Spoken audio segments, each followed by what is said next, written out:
when I took the oath of office on the 21st of March 2025, I vowed to be the president of all Namibians and to lead our nation with integrity and accountability. I commit myself to say I must do everything possible in my power to feed the Namibian nation. And I cannot feed that nation if our land is not well managed. And we agree that to date, the majority of our citizens, they are living in rural areas. I have been saying it very clear that given a responsibility to lead this country, I would like to see us changing our developmental plans, whereby we have to identify the economic strength of every region of Namibia and focus on that particular strength. I have been also saying we must develop production centers and then have processing centers. It is my wish, it's my plan that every region must have a processing center, in other words, an industry.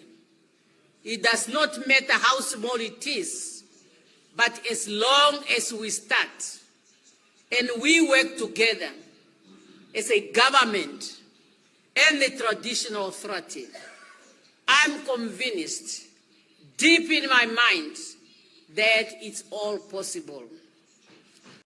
Yes, greetings and welcome all of you brothers and sisters. That is Madam President, Her Excellence, Madam Netumbo Nandi Ndaitwah, in the footsteps of Captain Ibrahim Traore, the president of Burkina Faso, who is right now producing enough food to feed his people. Even President Netumbo Nandi Ndaitwah, she's so committed to feed the people of Namibia.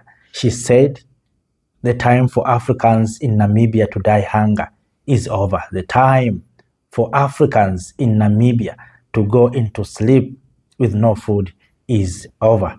This is a time to revolutionize our agriculture. This is a time to make sure that we have food security. Brothers and sisters, please allow me to share other part of the full speech made by President Netumbo Nandi Ndaitwah. And here is part of that speech. Welcome and listen. Is going to be used. I'm also aware of land has been allocated, especially in Zambezi region, by the traditional authorities, as well as in Kavango, which has not been utilized for years. I assure you that those land should be made to productive soon. I have recently visited the Green Schemes farms in Zambezi, Kavango East, Kavango West, and Omsati region. I'm happy with the progress I have seen in some of this green scheme. If I have to compare, when I visited the same green schemes last year. Last year, I came back very disappointed. And this time around, I came back at least more encouraged. As the progress I have seen and the motivation in the faces and the words of the people in those green schemes was really encouraging. In some of the green schemes, they even promised me that if I go back next year and I have to, I'm going to be even more happy.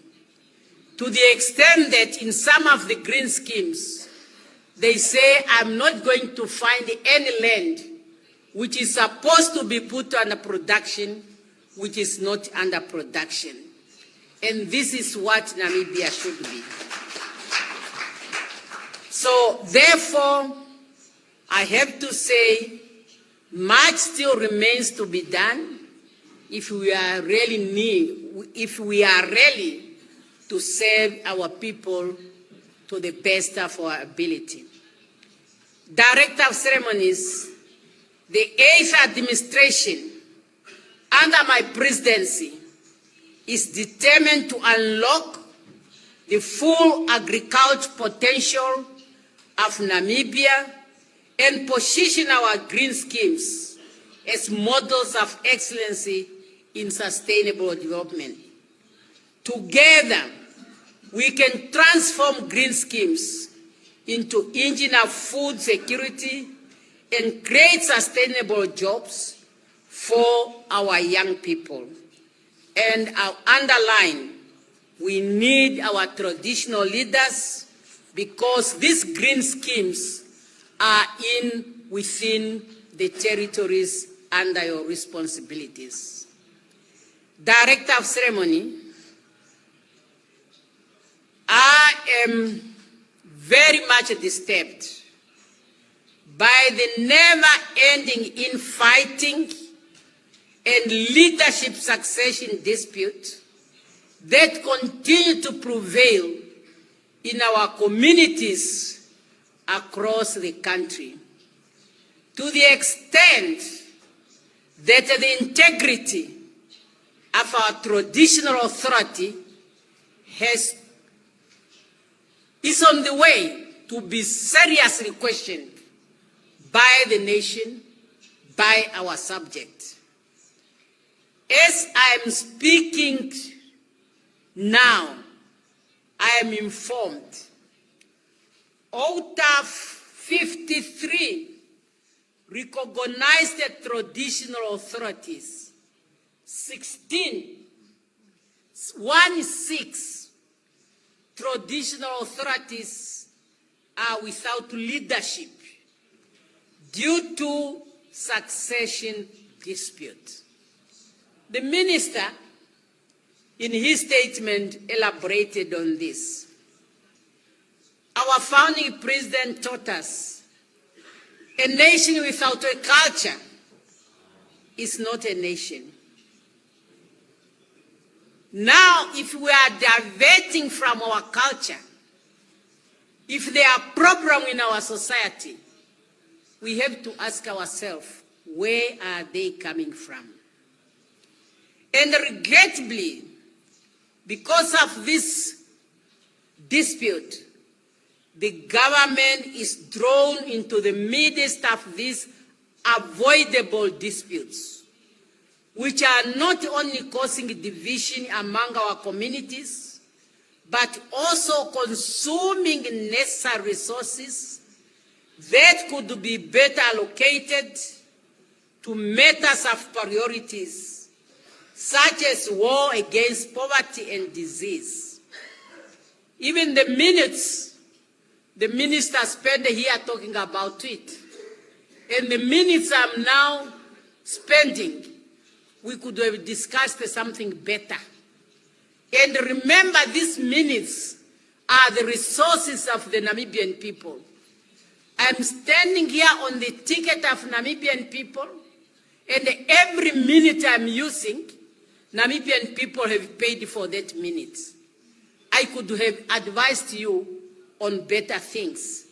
But now we are talking about this avoidable situation.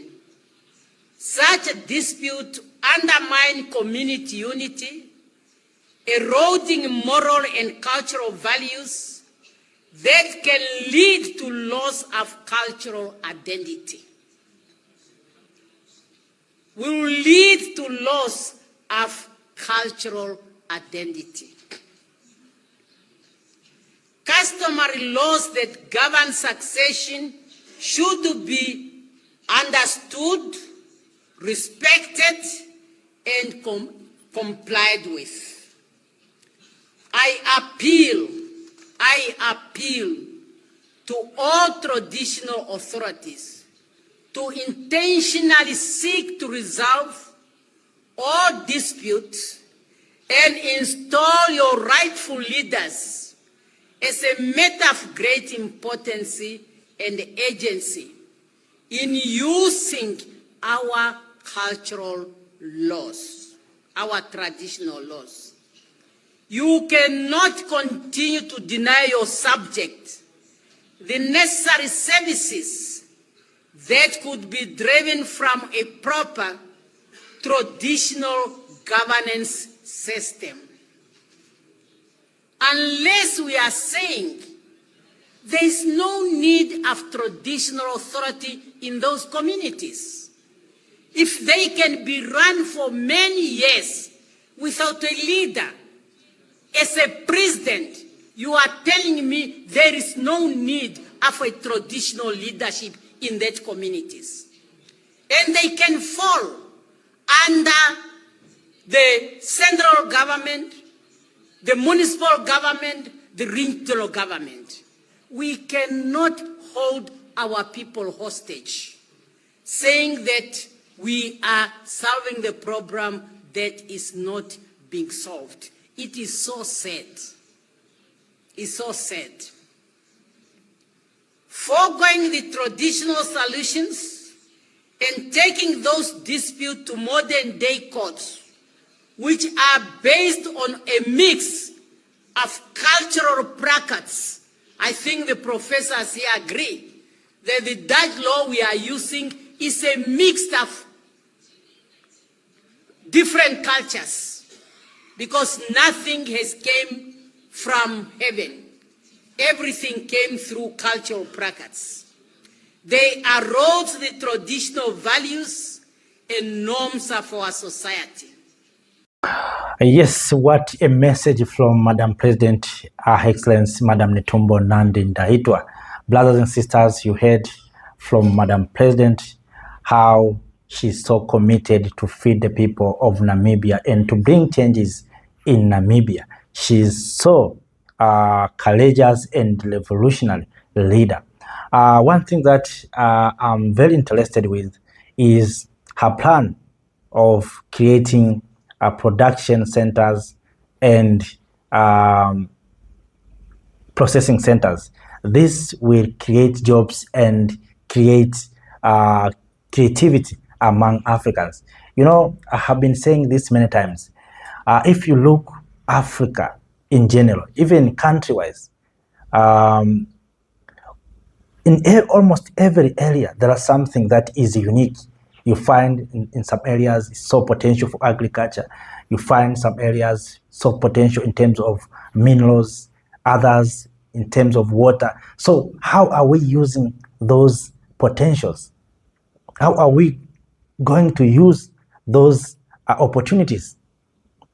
So we need to make sure that if the area is productive for agriculture, let us invest more in agriculture.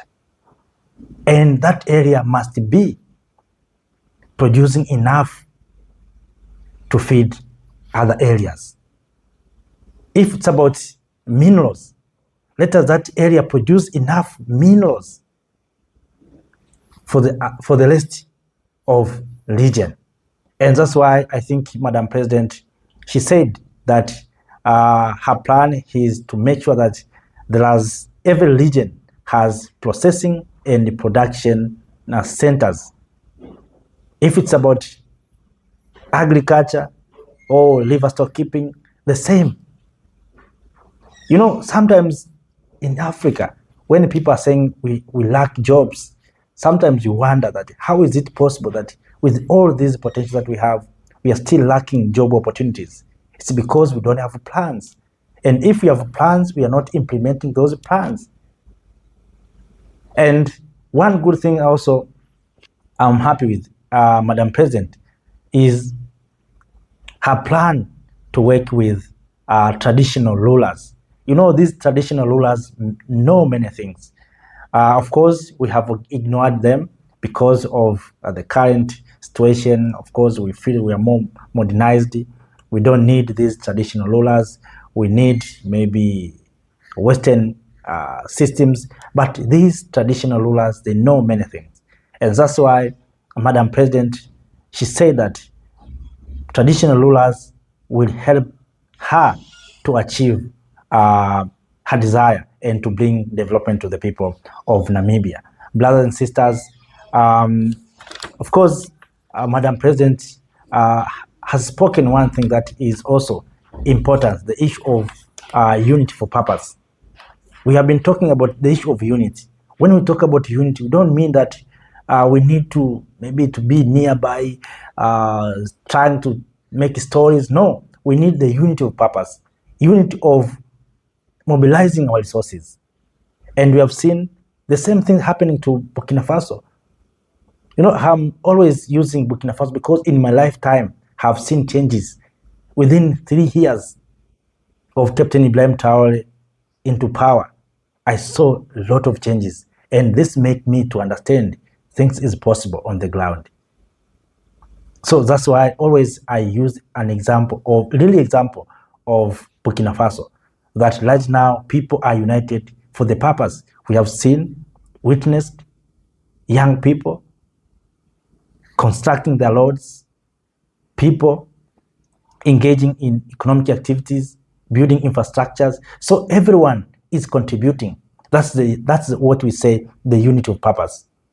Not just unity as we are one, we are just speaking, creating stories. No, we want unity for the purpose. If we are saying we are going to construct roads, we are going to construct roads. If we are saying we are going to protect our territory, all of us, we have one mission of protecting our territories.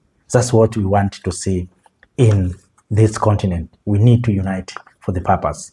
So, Madam President, she's spoken very well in terms of making sure that Namibia is going to be industrialized and to be developed.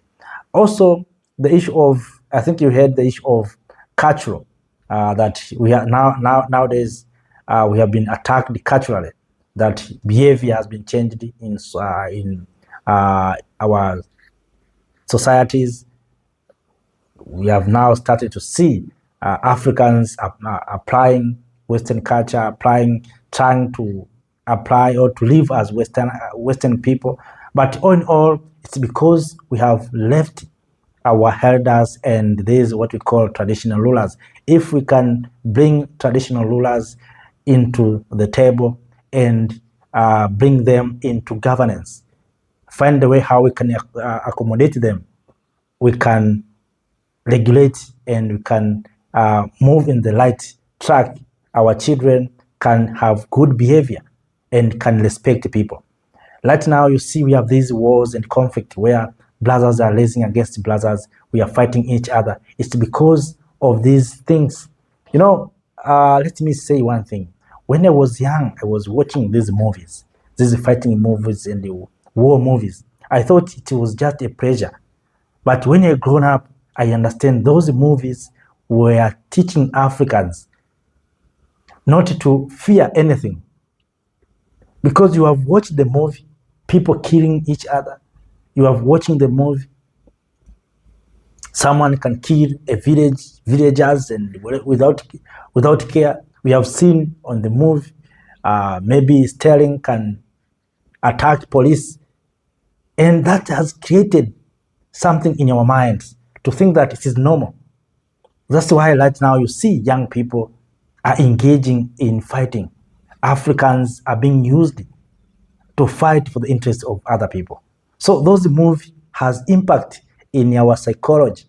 Despite you can disagree, but for me, I think it's true that the movies that we have been watching when we are young, we have seen, you remember Sterling like Jean-Claude Van Damme, you remember if you are in my hedges, you remember watch the movie of Arnold Schwarzenegger.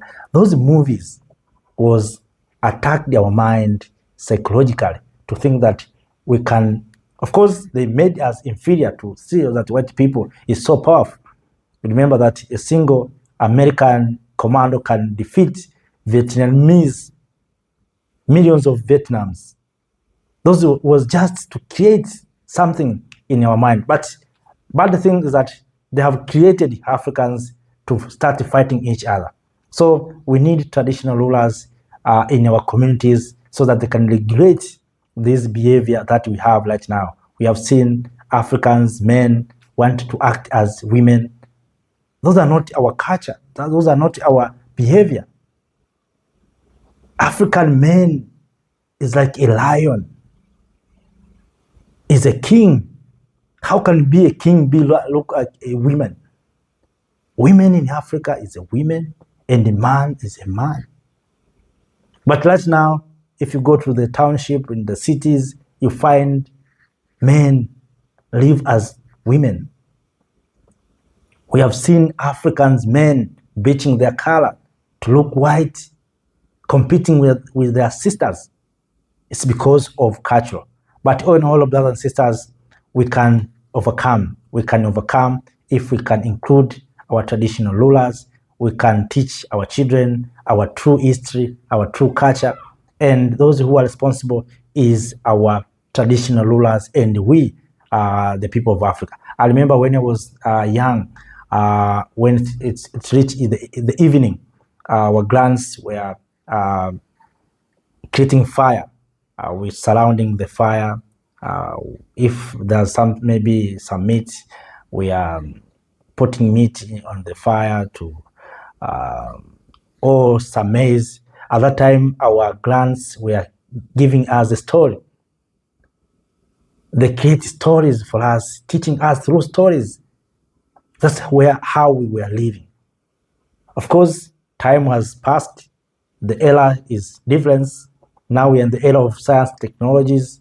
Our young people engaging in playing games and watching cartoons. Of course, at that time, we who are grown up at that time in the 90s, we didn't have those things, but we cannot lament. But what I'm saying is to try to put our people in the right track culturally and to shape them behavior. So brothers and sisters, let us not speak for too long. The aim was to share this video of Madam President, Her Excellency, Madam Netumbo Nandi Ndaitwa. Thank you for watching. Have a nice time. See you next time. Thank you. Thank you, Africa. Mama Africa. Oh, yeah. You make Africa great. Thank you, Africa. Thank you, Africa.